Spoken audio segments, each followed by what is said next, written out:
ನಮಸ್ಕಾರ ಕರ್ನಾಟಕ.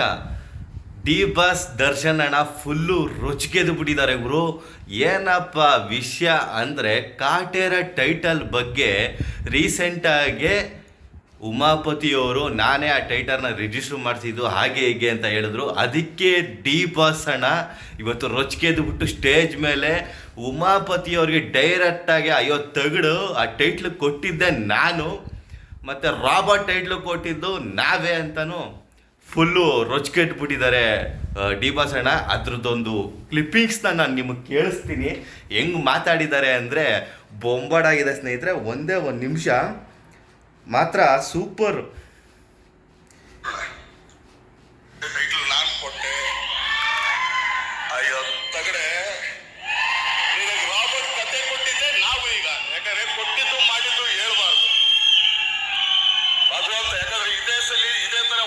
ಸಿಗಾಕೊಂಡು ಬಾಯಿಂದ ಏಳಿಸ್ಕೊಂಡು ಬುದ್ಧಿ ಕಲ್ತಿಲ್ಲ ಅಂದ್ರೆ ನಾವ್ ಏನ್ ಹೇಳೋಣ?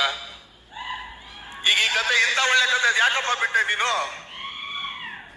ನೀನ್ ಮಾಡಿಸ್ತಾನೆ ಇಂಥ ಒಳ್ಳೆ ಕತೆ ಯಾಕೆ ಬಿಟ್ಟೆ ನೀನು?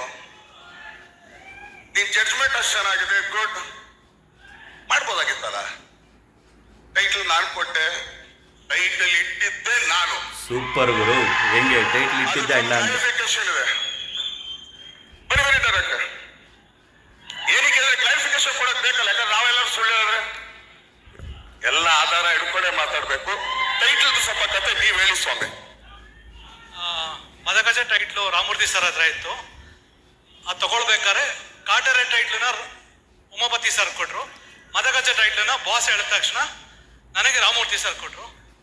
Thank you Ramamurthy sir.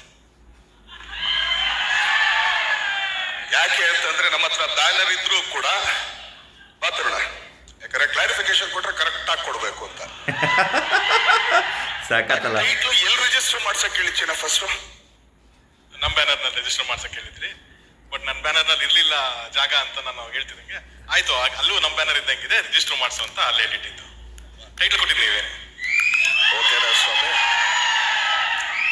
ಯಾಕಪ್ಪ ಬಂದು ನಮ್ ಕೈಲೇ ಯಾಕೆ ಕುಂಬಿಸ್ಕತ್ಯ?